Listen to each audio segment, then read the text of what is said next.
children are a nuisance, so go to a facility. I don't have a mother anymore. My name is Elaine Gray.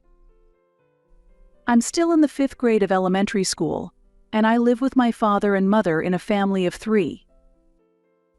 My father is very warm and often takes me out on holidays. My mother acts normal when my father is around, but when he's not, she can be cold and hard to approach. I'm off.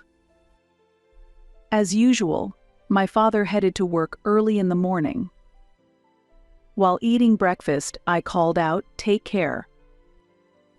Looking at the clock, it was almost time to go to school. I hurried to finish my breakfast and rushed to change my clothes. Thank you for the meal. After finishing, I put the dishes in the sink and headed back to my room to change. Just a moment. My mother called me back, and when I turned around, she was pointing at the sink. Who is going to wash these? Her eyes were stern, and she seemed angry.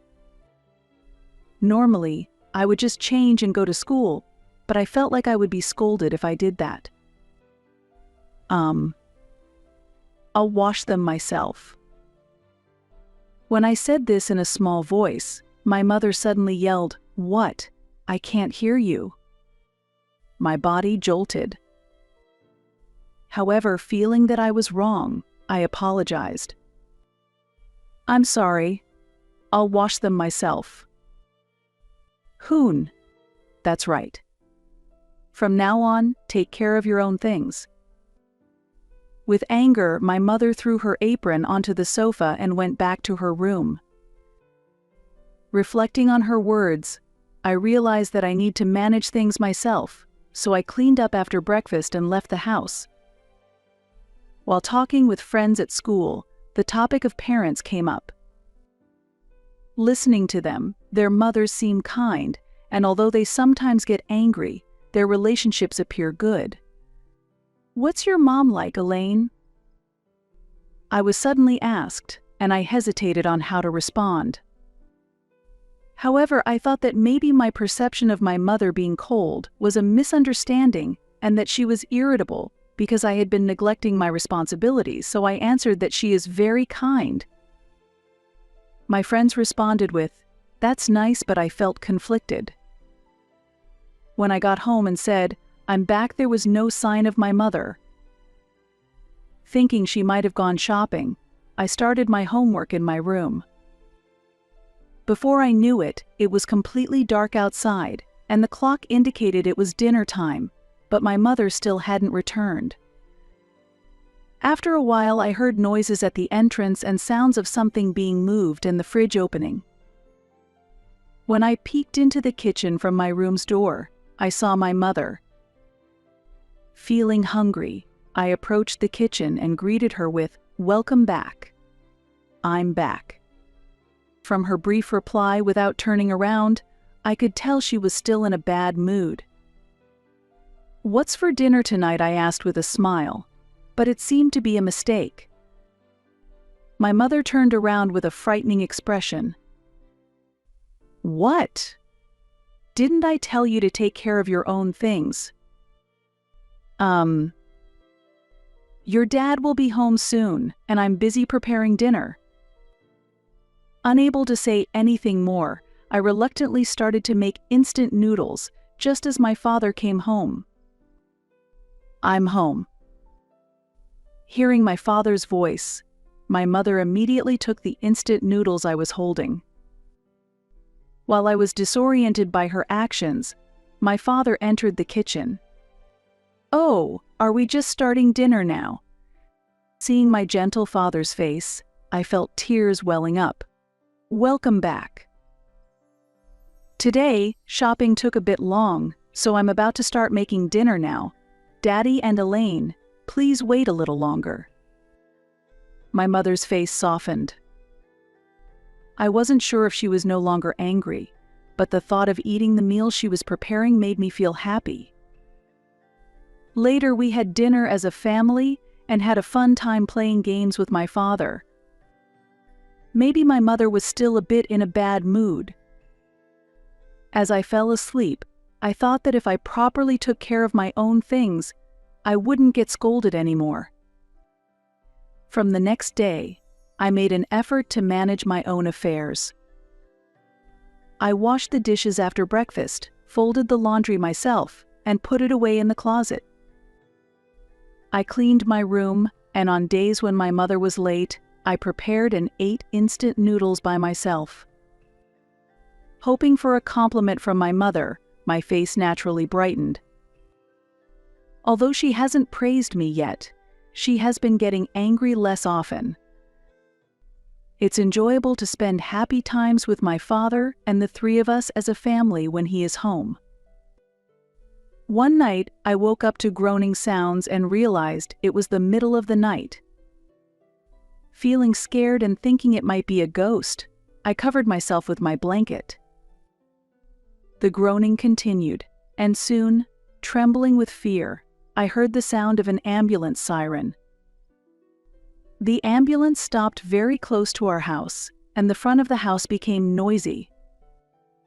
For the first time, I realized an ambulance had stopped in front of our house.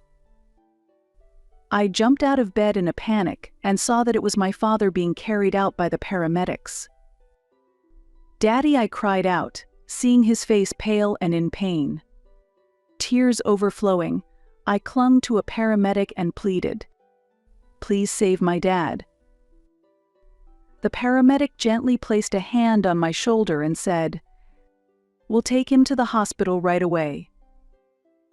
Afterward, my mother and I followed in the ambulance to the hospital, and upon arrival, my father was quickly taken to the treatment room. All we could do was wait in the designated area. As we waited, anxiety dominated my mind, wondering what I would do if my father were to pass away. Next to me, my mother calmly operated her smartphone, showing no outward signs of worry. While shedding tears, I anxiously waited for someone to reassure me that everything would be all right. It's unclear how much time passed, but eventually, a doctor came to us. While my mother and the doctor discussed something complex, all I could understand was that a serious illness had been discovered in my father, and he would need to stay in the hospital for a while. Though the worst-case scenario might have been avoided, the fact that my father had to fight this illness pained my heart. I also had to accept the reality that he wouldn't be able to come home for some time. We decided to go home for the time being. My mother quickly prepared everything needed for my father's hospital stay and headed back to the hospital. Left alone at home, I lay in bed unable to sleep, and since I had come home early in the morning, it soon started to get light outside. I need to go to school. I knew I had to go to school, but my heart wasn't in it at all. I had no appetite and just lay still in bed. "Aren't you going to school?" It was noon by the time my mother noticed I hadn't gone. Although my mother didn't scold me for skipping school, she needed to visit the hospital and hurriedly left the house. Having not eaten anything since the morning, I headed to the kitchen. There was some rice left in the rice cooker and some leftovers from the previous night's dinner in the fridge, so I made a meal using those. In the evening, when my mother returned home, she had bought some sandwiches for me. "Eat this today. Also, I bought some instant noodles, so have those from tomorrow." "Okay, thank you." With my mother busy due to my father's situation, I decided to follow her instructions to not cause her any trouble. The next morning, I had instant noodles for breakfast and went to school. When my friends asked why I was absent the day before, I dodged the question by saying I was feeling unwell. The teacher seemed to understand my situation and spoke kindly to me. When I got home, my mother was not there, probably at the hospital with my father. Thinking about it, I started on my homework. I wanted to visit my father too, and planned to ask my mother if we could go together on the next holiday. While I was doing my homework, the phone rang, and since no one else was home, I decided to answer it. "Hello. Elaine, is that you? What are you doing?" It was my father on the other end, and hearing his voice made tears spill over. "Dad. Are you okay? I want to see you." As I cried, my father spoke kindly and with a smile in his voice. "I'm sorry for worrying you. There's no problem now. Dad wants to see you. I'd like you and Mom to come visit." Yeah. I'll talk to Mom about it." "That's good. Is Mom there with you?" I was a bit puzzled by my father's question. Mom wasn't at home, and I thought she might be at the hospital. "Mom isn't here. Maybe she's at the hospital." When I responded, it seemed like my father realized something and began to speak in a roundabout way. I see, that's right. I just got home a little while ago. I think she'll be back soon. Elaine, are you eating properly?" "Yeah, Mom bought some instant noodles for me, so I'm okay." After my reply, there was a brief silence from my father before he changed the subject with a simple "I see." After the conversation with my dad, I heard the front door open, signaling my mom's return. Dad had asked to speak with Mom, so I handed the phone to her when she got home. Mom seemed a bit shaken as she took the phone and talked with Dad. When Mom came home, I could smell tobacco on her, making me wonder where she had been before returning to her room. The next day, when I asked Mom if we could go to the hospital together, she made a complex expression but eventually agreed to take me. The reunion with my father had been a long time coming. He was connected to an IV, but as soon as he saw me, he showed a big smile.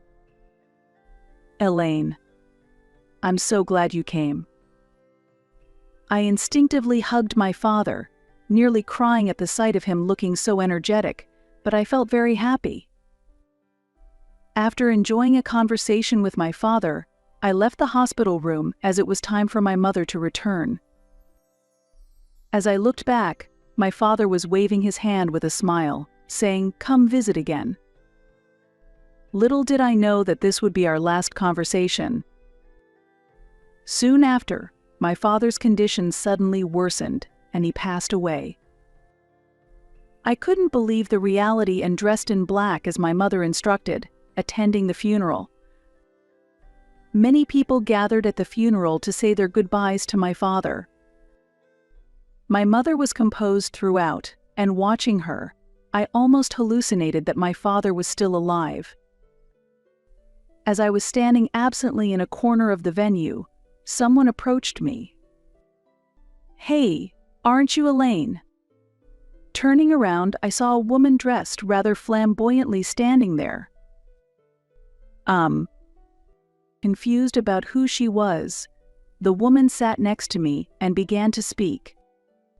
"It's been a long time, hasn't it? I'm your aunt, your father's sister." Now that she mentioned it, I could see the resemblance to my father. I didn't know about my aunt, but I had heard my father mention his sister. "Aunt." "Yes, Aunt?" "Don't you think I look like your father?" she said with a laugh, and her face was indeed very much like my father's. At that moment, my aunt suddenly hugged me tightly. "It's okay to cry, Elaine. You've done well," she said, and without realizing it, my tears began to flow even more. It felt like I truly accepted the reality that I would never see my father again at that moment. After my aunt gently stroked my back and I calmed down a bit, I thanked her, and then went to get a drink.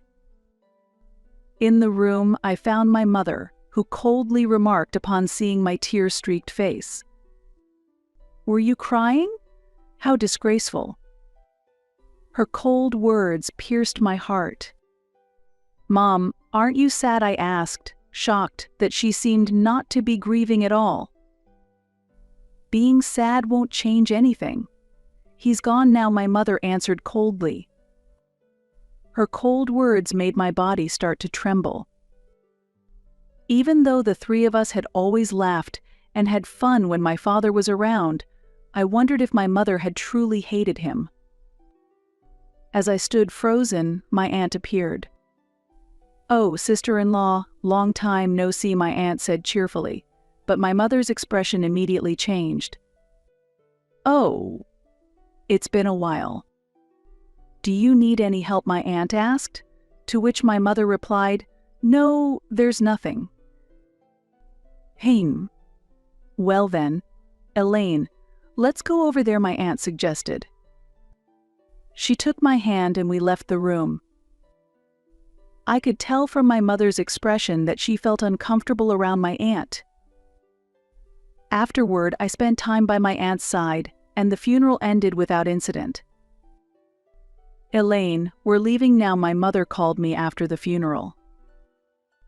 My aunt had held my hand throughout the funeral, but she let go when it was time to leave. Her expression was a bit sad. "Elaine, see you again." "Yeah, see you," I replied. As I followed my mother outside, an unfamiliar car was parked there. "Sorry to keep you waiting," my mother said as she opened the car door. An unfamiliar man was in the driver's seat, and I felt a resistance to getting into the car unconsciously. "Don't dawdle, get in quickly," my mother urged in a tone I had never heard from her before.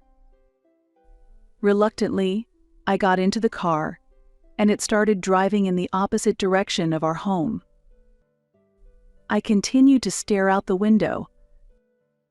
Not knowing where we were going, I felt a slight fear inside the car. "We're here. Get out quickly," I was told as I got out of the car, and there stood a large building, a place completely unfamiliar to me. "Mom, where are we?" I asked as my mother lit a cigarette. "Children are a nuisance, so go to a facility." Stunned, I could only utter a confused "A" as my mother and the man drove away in the car. I desperately chased after the car, but eventually tripped and failed to catch up, forcing me to give up the pursuit. As I was heading back to where I had been left, a car pulled up beside me. The window rolled down and my aunt was sitting in the driver's seat. I never expected things to turn out like this. "Elaine, come on, get in." Relieved to see my aunt again, I quickly got into the car. She patted my head, and in response to her kindness, tears quietly started to flow. "How many times will you cry today? Poor thing." After driving for a while, we arrived at a house which seemed to be my aunt's home. As we entered, a man's voice greeted us warmly with "Welcome back." I instinctively hid behind my aunt, but she laughed and reassured me, "It's okay." As I timidly looked at the person, a young man stood there, smiling warmly at me. "Surprised? Sorry about that. Actually, I'm this lady's husband. So, you can call me Uncle." He extended his hand with a friendly smile. Feeling reassured, I shook his hand, and he smiled again. "You must be hungry, right? Dinner is ready. You need to eat well and grow strong. You're as fussy as a mother." Their light-hearted banter made me laugh, and just then, my stomach growled. I blushed with embarrassment, and they both laughed even more. I was relieved to finally enjoy a fun dinner time, which I had missed for so long. After dinner, a bath was prepared, and pajamas were laid out for me to change into. When I went to the living room, my aunt had prepared some warm milk. "Hot milk, huh? Aren't you a bit too old for that? Right, Elaine?" But don't elementary school kids like hot milk? No? Their playful exchange was so comforting that I couldn't help but laugh along. Led by their laughter, they both began to laugh. "Sit down, I have something to talk about," my uncle said, and as I sat in front of the hot milk, he started speaking. "Hey Elaine, how about becoming our child?" he suddenly proposed, and since I was about to drink my milk, I choked. Cough, cough. "What?" I exclaimed in surprise. Sorry. That was sudden, wasn't it?" my uncle said as he patted my back. My aunt, watching this, laughed heartily. "Why don't you become our child? Do you really want to go back to your mother?" my aunt continued. Her words made me think deeply. I don't hate my mother, but considering the home situation, my father, and being left behind, the thought of returning to her is frightening. "Actually, we had talked to your father about this," my uncle revealed. "What?" Hearing my father's name, I was even more surprised. Then my aunt explained everything in detail. The man my mother was with was her affair partner, and my father knew about the affair. He was very worried about me.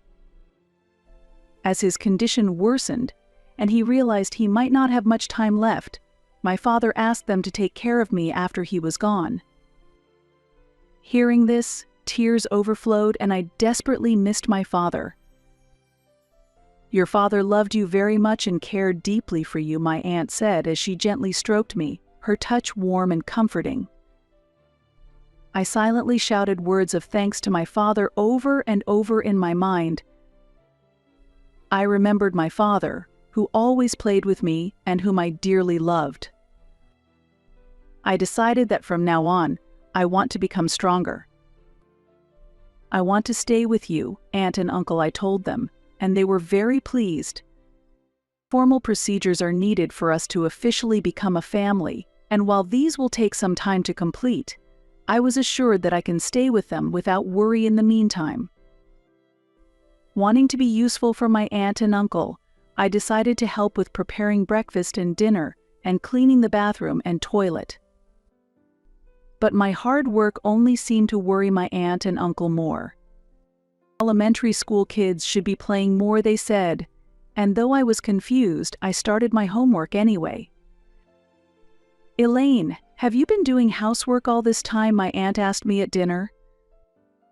When I nodded, my uncle sitting next to me gently hugged me and said, "It must have been tough being just a grade schooler. Elementary school students can help out with chores. But I'm worried it looks like you're overdoing it." Indeed, I might have been excessively trying to earn my mother's praise without even realizing it. I fell silent, realizing this. The praise from my mother that I never received. I felt that my efforts might have meant little to her. "You don't need to worry about anything here. You can help out. But what's important is your friends, school, and taking care of yourself. We want you to cherish yourself." My aunt's words resonated deeply with me. My uncle nodded repeatedly, his eyes moist. I strongly felt how happy I was to be with my aunt and uncle. 2 weeks after my father's funeral, I was called to the teacher's room at school. Wondering what it was about, I was told that there was a phone call from my mother. The teacher shouldn't know much about my situation. Thinking that leaving the phone call unattended might trouble the teachers, I picked up the receiver with trembling hands. "Hello." "Elaine. Answer the phone quickly." The voice of my mother, which I hadn't heard in a long time, was shouting. "Where are you right now?" "I called the facility, and they said you aren't there." I choked up, unable to respond. "Are you listening to me? Well, never mind. I'm coming to pick you up because then I'll get the allowance. I need the money right now," my mother said. Hearing her words, I felt myself rapidly regaining composure. The thought of wanting to be loved or praised by someone who had betrayed my father was both frustrating and painful. Now I have my aunt and uncle by my side, and they are precious to me. My beloved father is also watching over me from somewhere. I can become stronger. I don't have a mother anymore. Before I realized it, those words had been directed at my mother. "What? What are you talking about?" my mother retorted. "Are you mistaken? Then, goodbye." Wait a minute. Before my mother could finish, I had hung up the phone. The teacher present was shocked and asked, "Was that really not your mother?" To which I responded, "That was a stranger." The call was treated as suspicious, and the school issued a caution. Worried that my mother might show up when I was leaving school, I used the school's public phone to contact my aunt. My aunt promised to come and pick me up right away, and indeed showed up shortly thereafter. She explained the situation to the school teachers, who decided to contact Child Protective Services. After I got home, my mother did actually come to pick me up, but the teachers handled it, and she left in a bad mood. Although my mother didn't intrude on the school again, considering my safety, my aunt or uncle started picking me up when school ended. While I was grateful for my aunt and uncle's comfort, they encouraged me cheerfully not to worry. With the support of my aunt and uncle, I have been able to lead a happy life. The teachers at school are kind, and I feel supported by many people. One day, the home phone rang. Lately, I have been answering more calls at my aunt's house. As usual, I answered the phone cheerfully with "hello." However, the reply was a voice I did not want to hear. "Oh, isn't this Elaine? I thought you weren't at the facility, but you are there after all." As soon as I heard my mother's voice, I was startled. How did she know I was here?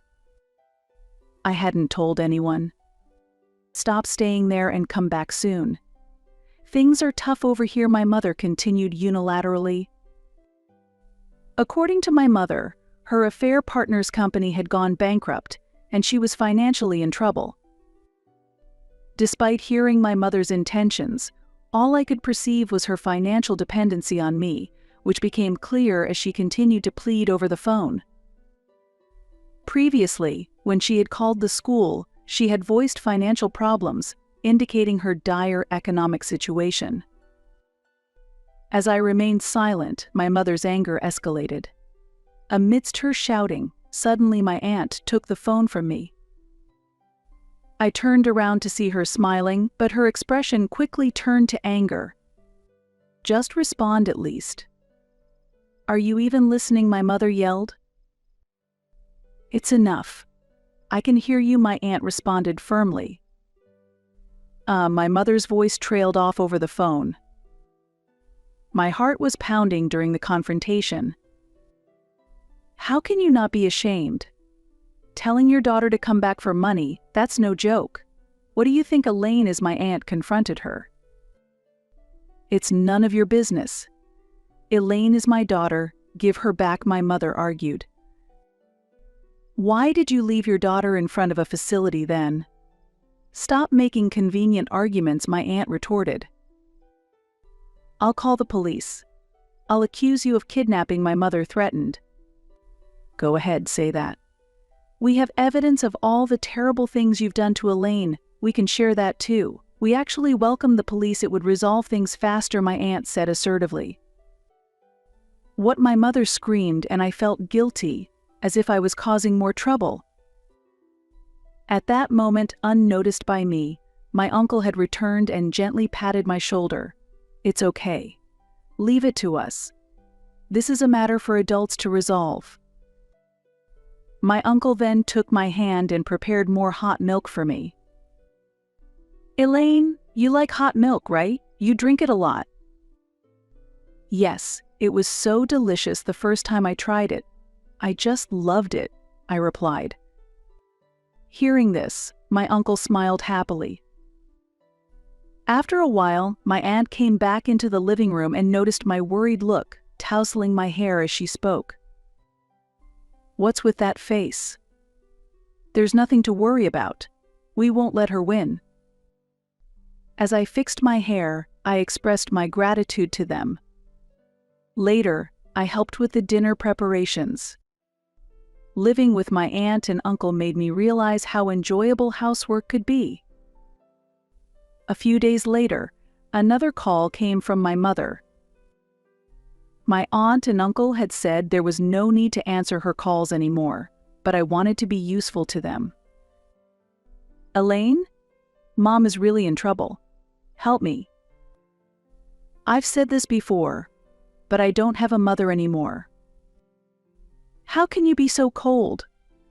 I raised you. Have you forgotten the fun days with Dad?" The moment my mother mentioned Dad, my heart skipped a beat, but anger surged within me. "Yes, it was really fun when Dad was around, but only he was kind. You abandoned me." I shouted louder than I expected, feeling a clear sense of relief as I expressed my feelings. After that, I confidently countered her words.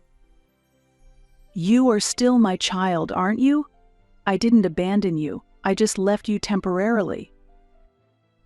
You laughed and told me that children are a nuisance and to go to a facility. I can't think of someone like that as my mother. That was. I was forced to say that. It's not my fault. But you abandoned me. Therefore, I have no mother. If I have a mother, it's my aunt. My father is my uncle and my dad in heaven. You're brainwashed. Just come back without complaining. At that moment, I was arguing intensely with my mother while shedding tears. However, strangely, my heart felt lighter, as if I had released everything I had been holding back. Then at least tell them to let me live in their house. I can't even eat properly as it is. No, I won't let you disturb my loved ones. Suddenly, I felt a presence behind me and turned around to find my aunt and uncle standing there. My aunt patted my shoulder and praised me, saying, "Well done." My uncle, with tears in his eyes, nodded in agreement. Then, my aunt took over the phone and continued talking to my mother. Strangely, she seemed satisfied. My uncle expressed how happy he was that I called him Dad. Receiving his words of gratitude made me feel good about calling him that, and it seemed right to continue. After that, the contacts from my mother ceased. Perhaps it was also thanks to my aunt and uncle's support. Sometime after starting my new life, my aunt surprised me with my first smartphone. Having a smartphone for the first time was exciting, and it helped me stay in touch more frequently with friends, making my life even more enjoyable. One unusual day, amid the long, peaceful days, the house's landline rang. Since the situation with my mother, the school had been mostly contacting my aunt and uncle on their mobile phones, and I usually communicated with my friends through my new smartphone. Wondering who it could be, I answered the phone. "Hello." Contrary to my upbeat voice, a lethargic voice responded. Hello, it's me." At first, I didn't recognize who it was, thinking it might be a wrong number. Having been taught not to talk to strangers over the phone at school, I was about to hang up. "Wait, it's Mom. Have you forgotten my voice? Eh? Ah, now that you mention it." When she pointed out it was her, I listened more closely, and indeed, it was my mother's voice. It was noticeably weaker than before, making it initially hard to recognize. "You're going to be in 6th grade soon, huh?" There's no one here now." My mother started to cry at those words. As I was wondering what to do next, she spoke in a heavy tone. "The thing is, I'm in the hospital. I've gotten sick." I thought of my father, but without sadness instead. I felt grateful for all the good memories he had given me. As my mother pleaded for help with her medical expenses and care, I fell silent. "Say something. Why should I take care of a stranger like you?" I won't pay your hospital bills, and I won't ask my aunt to either." "Don't get too cocky." Her vigor was surprising for someone who claimed to be ill. Hearing about my mother's illness did not disturb me as it had when my father passed away. My feelings toward her had completely cooled off, and her words no longer instilled fear in me. I simply felt pity for her situation. I never imagined I could respond to my mother with such detachment, but I knew I never wanted to become like her when I grew up. Actually, I've received a new smartphone, and the home landline is hardly used, so it's going to be removed soon. This might really be our final goodbye. Watching her panic, I continued coldly. "Don't end things this way. Then, give me your smartphone number." "I cannot do that." "Isn't there anyone who will help me?" "There's no one to support me." "Then, I'll make sure to contact someone who might look after you." Her voice briefly brightened at my words, but I sighed inwardly. Before hanging up, I obtained the name of the hospital and immediately contacted my aunt. When I reported this interaction to my aunt, she praised me for handling the situation on my own. "Can I ask you to handle any further contact?" I asked. My aunt readily agreed and promised to reach out to someone who could handle the situation. A few days later, I noticed the home phone ringing continuously. Assuming it was likely my mother, I deliberately chose not to answer. That night, the home phone kept ringing late into the evening, continuing even after my aunt and uncle returned home. When I informed my aunt that the phone was still ringing, she sighed and picked up the receiver. As expected, it was my mother on the other end, and a heated exchange began between her and my aunt.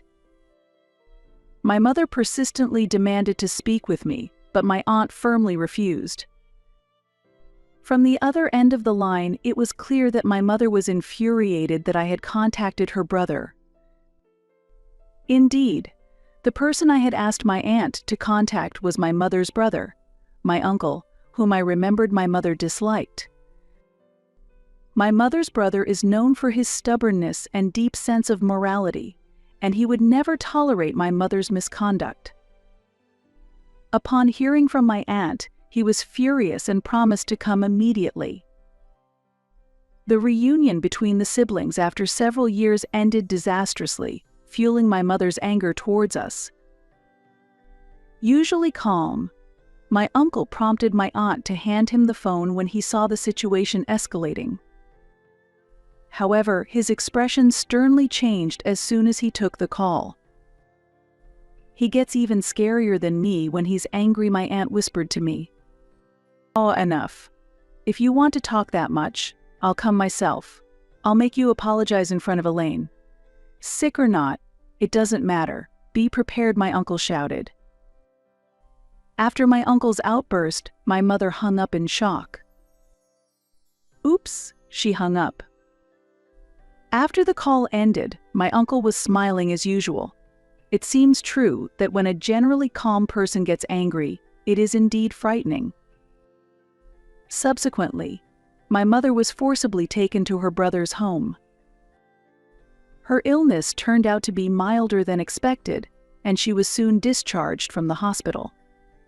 Forced to live and work on her brother's farm, my mother, who had initially planned a lavish lifestyle with her lover, disliked farm work but had no choice but to toil under her brother's stern demands.